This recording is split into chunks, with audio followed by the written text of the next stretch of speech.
شايفين الكارثة اللي احنا فيها؟ شايفين وصلنا لايه؟ الحاجات دي كلها طالعة من العيش. قسما بالله الفتل البلاستيك دي كل ده طالع من العيش. وفي حاجات تانية انا رميتها، يعني انا رميت عيش قبل كده غير ده. اتفرجوا على الفيديو للاخر عشان في نصايح مهمة، وربنا يسترها من اللي جاي يا رب، عشان مش عارفين رايحين على فين تاني. شايفين ده منظر يرضي ربنا؟ السلام عليكم ورحمة الله وبركاته. ازيكم عاملين ايه؟ يا رب تكونوا في احسن حال ان شاء الله. في الفيديو ده كده زي ما شفتوا في المقدمة هوريكم كارثة في العيش ده. وزي ما وعدتكم قلت لكم القناة مش هتبقى مختصرة بس على الاخبار، ولا اني اقول شعر. لو في حاجة اطلع افيد بيها الناس، لو في معلومة، لو في نصيحة. يعني انا في الفيديو ده حبيت اوريكم الكارثة اللي في العيش. شايفين العيش ده؟ يعني انا كنت بعمل سندوتشات للاولاد واكتشفت اللي فيه فتل بلاستيك، شكاير بلاستيك. شايفين المنظر ده؟ كده جوه رغيف، ولسه هتشوفوا حاجات اكتر من كده. يعني دوت لو طفل بياكل العيش ده ومامته ما اخدتش بالها، طفل صغير هيعمل ايه؟ هياكل بلاستيك. وغير البلاستيك شايفين ايه ده بقى؟ دي يعني اسمنتة صغيرة، زي زلطية صغيرة كده. شايفين المنظر ده؟ يرضي ربنا. مفيش رغيف الا تلاقوا فيه. يعني انا كل ما اجي اشوف رغيف الاقي فيه. بصوا، ده اهو من قلب العيش نفسه. دي فتل بلاستيك يا جماعة، مش شكارة نفسها، يعني مش فتل حتى خيط، لا ده بلاستيك مش شكارة. مش عارفة هما فرموا الدقيق ولا عجنوا وفرموا الشكارة معاها ولا ايه. شايفين المنظر؟ دي كده زلطة صغيرة بس الكاميرا ما وضحتهاش. شايفين؟ يعني انا مش عارفة البلاستيك ده منظمة الصحة نصحت ان احنا منحطش اكياس بلاستيك في الفريزر او نحتفظ بالاكل في اكياس. شايفين ايه ده بقى؟ عارفين دي ايه؟ دي لما مسكتها كده حسيتها حاجة زي حاجة مش سير يعني، ولا اللي هي بلاستيك ولا زلطاية ولا طوبة. بصوا، حاجة كده زي ما يكون مش سير، يعني حاجة زي الجلدة الصغيرة. فاهمين؟ زي ما قلت لكم منظمة الصحة حذرت ان احنا نستعمل اكياس نحط فيها الاكل سخن او كده، مش ناكلها بلاستيك. ده لو حد كله، يعني انا اعرف ناس، في ناس كتيرة بتاكل من غير ما يعني تمضغ الاكل كويس، يعني بتبلع على طول. يعني مصيرهم ايه لو بلعوا البلاستيك ده؟ اكيد يعني هيسبب لهم مشاكل صحية، لان بلاستيك المعدة هتهضمه ازاي؟ انا مش عارفة. يعني قلة الضمير وصلت للدرجة دي. الناس اللي في المخابز مش يخلي بالهم؟ كنت بشوف فيديوهات ناس تطلع مثلا جنيه فضية، حاجات من دي، لما شكارة بلاستيك. يعني ده محدش هيشوفه. شوفوا رفيع ازاي، شوفوا يعني حاجة لا تذكر. ده غلط يعني، ممكن حد يستهون بيها بس دي حاجة غلط. يعني دي المقربة الكاميرا اهو. دي بقى لو طفل بلعها، او لو حتى حد كبير يعني ممكن ما ياخدش باله، يبقى ايه بس؟ يعني بسم الله ما شاء الله، مش حارميننا من اي حاجة. بلاستيك اخضر، بلاستيك ابيض، يعني زلط، جلد، مش حارميننا من حاجة. يعني حاجة كده حسبي الله ونعم الوكيل. فيها ايه لما كلنا نخلي عندنا ضمير في شغلنا وفي اي حاجة احنا بنعملها؟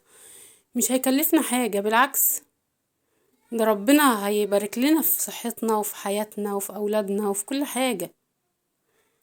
شايفين المنظر ده؟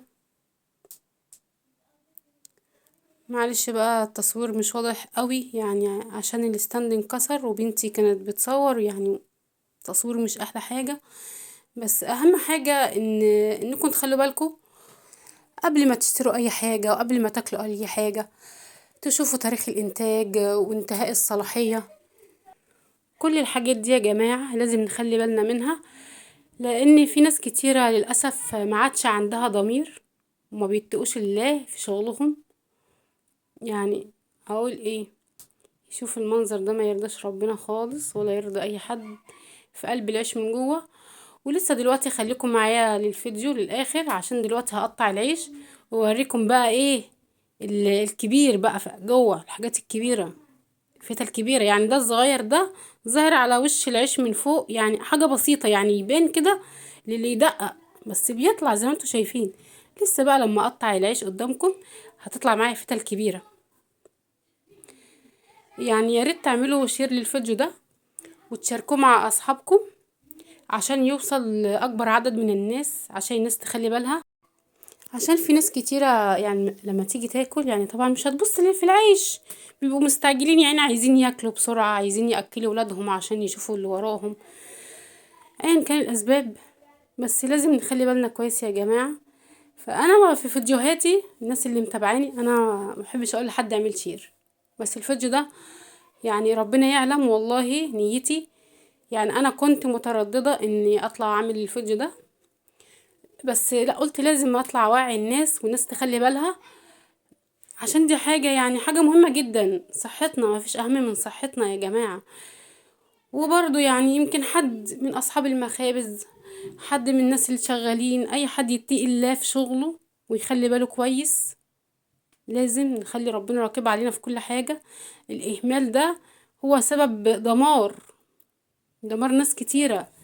يعني ده ما ينفعش المنظر ده كده. انا بقطع لكم العيش اهو عشان اوريكم الفتل الكبيرة اللي جوه. يعني ده كده المنظر ده كده حرام والله بجد. يعني في ناس ممكن تفتكر ان انا زعلانة على العيش ومش عارفه ايه يا جماعة. طبعا نعمة ربنا الواحد يزعل عشانها، بس اولا ده عيش يعني من على البطاقة. يعني انتوا عارفين يعني عيش البطاقة بيبقى رخيص جدا، وحتى لو كنت شارياه مش هزعل، اقول الحمد لله برضو اني اكتشفت فيه الفتل دي من قبل ما ناكله. شايفين ايه ده بقى؟ دي كانت كتلة كده عبارة عن رمل خفيف كده ولا اسمنت، مش عارفة كانت يعني ملمسها كده كان حبيبي. شايفين دي فتلة خضرا اهي في قلب العجيب نفسه. عايزة افهم ايه ده، ايه ده بس والله انا ما اعرفش. يعني حاجة كده يعني في قمة الاهمال وحرام والله يا جماعة. يعني صحة الناس مش لعبة، يعني حرام والله العظيم. البلاستيك ده لما يدخل جسم الانسان هيعمل ايه؟ هيسبب امراض كتيرة، ودي حاجة لا يستهان بها خالص. المنظر ده منظر لا يرضي الله. ليه كده بس؟ ليه المنظر ده؟ ناس تاكل عيش كده، وزي ما قلت لكم في ناس يا جماعة والله بتاكل من غير ما تمضغ الاكل، بتبلع على طول. دي طبيعة فيهم، لما بقى ايه ياكلوا كده ما يحسوش بالحاجات دي. يعني ده كده انا اللي شفته، غير اللي رميته وغير اللي الناس اللي اشترت العيش دي وكلته. ازاي؟ انا عايزة افهم. طبعا في ناس تلاقيها اخدت بالها، بس بقى ما اعرفش هم فتحوا العيش من جوه. يعني هم فتحوا العيش من جوه كده وشافوه. حسبنا الله ونعم الوكيل. انا بس بقطع لكم العيش كله عشان تشوفوا من جوه عامل ازاي. شايفين قدامكم اهو كل حاجة قدامكم، رغم ان التصوير مش موضح قوي. اتفرجوا، اتفرجوا على القرف اللي احنا فيه. حسبنا الله ونعم الوكيل والله بجد.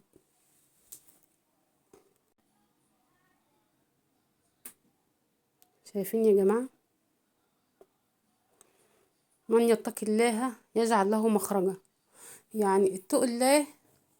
الناس اللي بتغش دي والناس اللي بتستهون بحياة الناس ونظافة الأكل، حرام عليكم. هتقابلوا ربنا ازاي؟ هتنسألوا يوم القيامة. شوفوا كم واحد بقى أكل من العيش ده. اهو شايفين دي بقى ايه؟ دي زلطاية بقى، تقريبا كده زلطاية صغيرة. يعني زلط تلاقي، بلاستيك تلاقي، أمراض تلاقي.